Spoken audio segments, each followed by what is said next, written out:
Hello students, good afternoon. Today we are going to start another topic from the matrices, that is transpose of a matrix. What is the transpose of the matrix? The new matrix obtained by interchanging the rows and columns of the original matrix is called the transpose of the matrix, and we denoted with a to the power t or a dash. There are different notation in different books. You can use any one of them.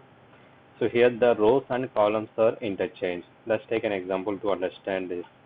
So example 1, I have taken the matrix A of size 3 by 3. Okay, now I have to find the transpose of matrix A, that is A transpose. The definition says that rows and columns are interchanged. Here if you look into the matrix A, the first row is 1, minus 2, 3. This is the first row. So this becomes the first column of the A transpose, that is 1, minus 2, and 3. Now the second row of the matrix A will become the second column of the A transpose. Second row here you see is 4, minus 5, and 6. That is the second row of A. So in the A transpose, that will become the second column, that is 4, minus 5, and 6. So that is the second column. Then third row is 0, 1, 0. That becomes the third column of the matrix A transpose. 0, 1, 0. Now if you look at into the A and A transpose, rows are becoming the columns or columns are becoming the rows. And the size of matrix A is 3 by 3. And the size of matrix A transpose is also will be 3 by 3. Okay.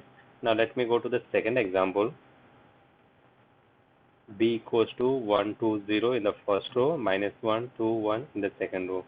So the size of the matrix is 2 by 3 because there are 2 rows and 3 columns. Now if I take the transpose of B matrix, as I said, in the transpose, rows become columns. The first row is 1, 2, and 0. So here in the B transpose, the first element is 1, down it is 2, then it will be 0. Row is becoming column, and the second row is minus 1, 2, 1. So that becomes the second column, minus 1, 2, 1. Now if you see the matrix, rows are becoming the columns in the transpose of the matrix. So that means how many rows you have in B matrix, that becomes the number of columns in B transpose, and how many columns you have in B matrix, that becomes the number of rows of the transpose matrix. So that means here the size of B is 2 by 3, then the size of B transpose will become 3 by 2. Okay, so the size of the matrix is, so if it is a square matrix, there won't be any change like we discussed in the first example. Both are 3 by 3 matrices, but if it is a rectangular matrix, then there is a difference in the size of a matrix. So this was the transpose of a matrix. Now, as we have the transpose, there are some properties. First property is A transpose, whole transpose equals to A. What does it mean? First, take the matrix A, then take its transpose. Whatever the answer you get, again do the transpose of that matrix. So that means transpose has to be done twice. So you'll get back to the equation, again the matrix A. Now here second property is Ka whole transpose. Here K represents, let me put the small letter to differentiate the constant and the matrices. K is a constant and A is a matrix of any size. If a constant is multiplying with A, then take the transpose will be same as, first you take the matrix transpose of the matrix, that is A transpose, then you multiply with K. Both will give you the same answer. That means first you multiply the matrix with constant, then you take the transpose, or first you take the transpose, then multiply with the constant. Both results is same. Next one is A plus B whole transpose is equals to plus or minus I use, that means you can put A plus B or A minus B. The property remains same. Will be equals to A transpose plus or minus B transpose. So this property says if you have two matrices A and B, so first you add A and B or subtract A and B, then take the transpose, will be same as first you transpose the matrix separately, A transpose you find out, you find B transpose, then you add or subtract. The answers will remain same. Okay. Next one is AB whole transpose. That is, first you multiply matrix A and matrix B, then you take the transpose, will be equals to B transpose into A transpose. This is not A transpose into B transpose, be careful. This is B transpose into A transpose. Okay, so these are the four properties which we have. Now below I have explained these properties with the different examples. What I do is I'll upload this video as well as with this PPT or Word file, sorry. You can go through the examples once, then you will understand very clearly.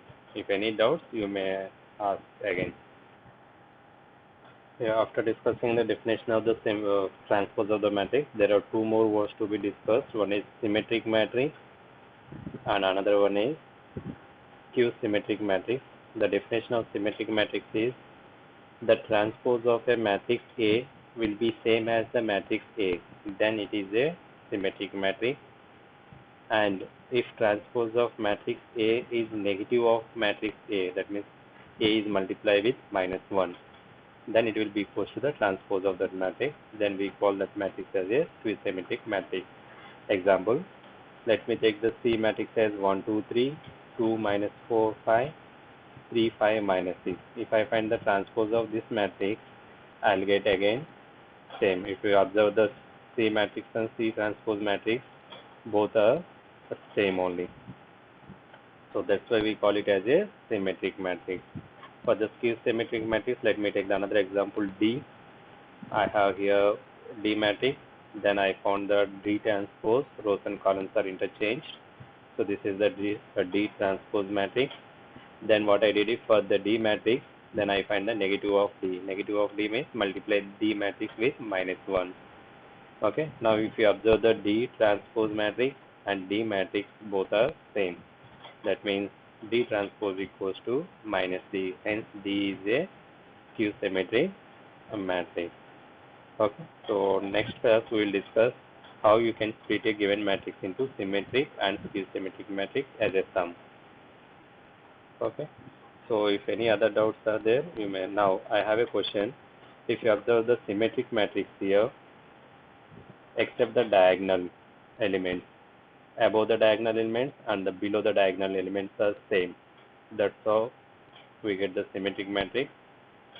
And if you go to the Skew-Symmetric matrix, if you observe the diagonal elements, all the diagonal elements are 0. And above the diagonal element and the below the diagonal element, the numbers are same, but they have the opposite signs. Here 1, 2, and this is -1, -2. Here -5, and this is +5. Now you have a question. Can we make a Skew-Symmetric matrix without taking the diagonal elements as 0?